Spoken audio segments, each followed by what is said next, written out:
New agents, cloud brokerages are the wave of the future. Long gone are those old school traditional models such as Remax, Keller Williams, etc., etc. A lot of people understand that cloud brokerages such as eXp Realty and Real Broker are the new wave of the future, and it's becoming contagious. Now, full disclosure, I am with Real Broker, used to be with eXp Realty.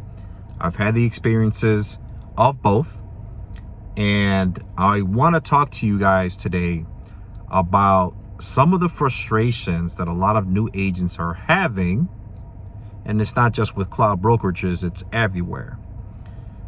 I'm not going to make an attempt to talk about commissions, which one's better, which one's not, how much stocks you're getting, or how much rev share. All that stuff is, you're going to see it in other videos. Today, I want to talk to you about something that I have pinpointed as the problem and the concern and frustration that a lot of new agents have.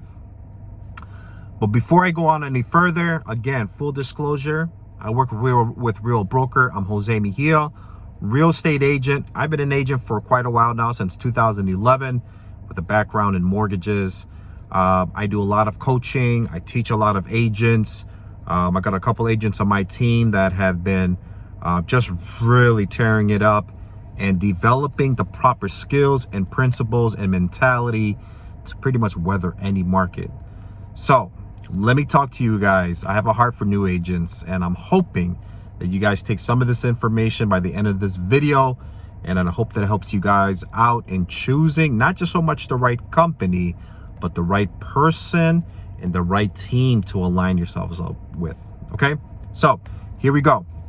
By the end of this video, so you know, there will be some form of attachment where I'm going to give you a list of questions that you can ask, of things that I feel are going to be important to ask before you make a decision in joining a company. There's a lot of frustrations going on with people that are serving, realtors that are serving as mentors to others. This can be classified as a mentor. This can be classified as maybe a team leader or a trainer at an actual team or brokerage. And what's happening is there's a lot of different circumstances among all these three classifications that is becoming a disappointment to brand new agents. Now, much of this has to do with the fact that new agents don't know what to ask. You don't know any better. You're just pretty much attaching yourself to what you feel is hot, what is contagious, and what feels right, in hopes that you fell in the right place the first time around. And for those that have, more power to you. But in a lot of times, most people end up jumping ship because they feel a sense of disappointment. They feel a lack of connection with these quote unquote mentors. So, number one question that you should be asking, well, the number one thing you should be doing is taking the list of questions I'm going to give you, or writing down your own questions of what you should be asking, or what you feel is the right thing for you and what you feel is important for you. Okay? So, here we go. The number one thing where I see, the first thing that I see where a lot of new agents are frustrated with their mentors is that there's a lack of communication. That's right. There's a lack of communication between the mentor and the mentee. And if the mentee is taking a lower split, which is understood, they want to make sure they're getting the proper person communicating with them that has the desire and the interest to want to help them elevate themselves in their careers. That's the number one frustration. So what's the solution to this? The solution to this is that you need to be asking the proper questions when it comes to the point of communication. Number one, availability. Is the mentor available to you 24/7? Are they available to you up to a certain time during the weekday? Are they available on the weekends? And in turn, you need to ask yourself, are your expectations in alignment with the amount of time you're going to be putting into real estate, right? It is a two-way street.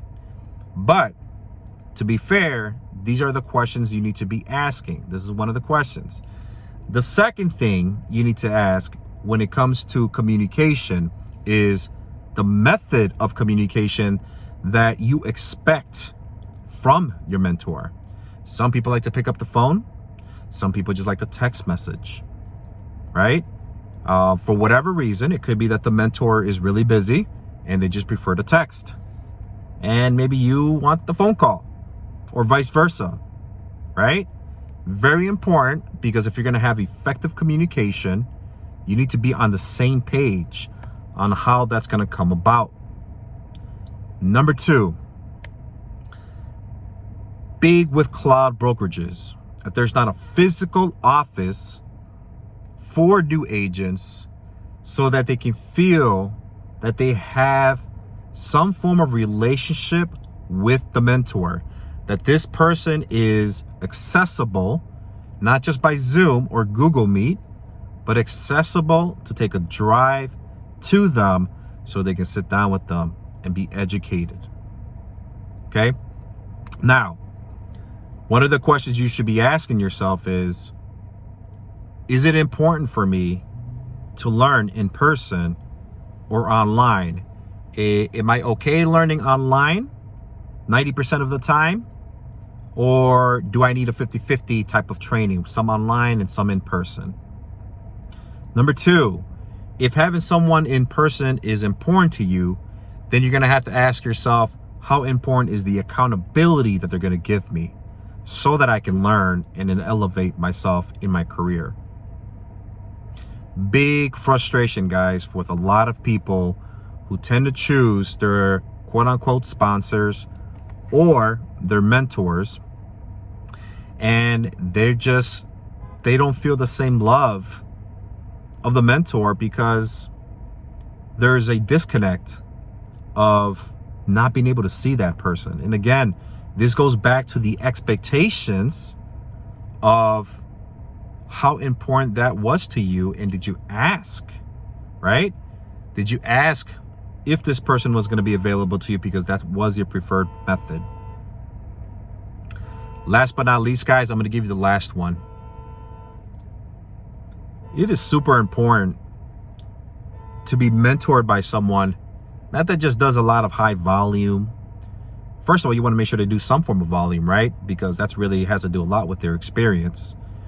There are some mentors that have no experience or have very little experience and just talk a little good game, but they really don't know anything.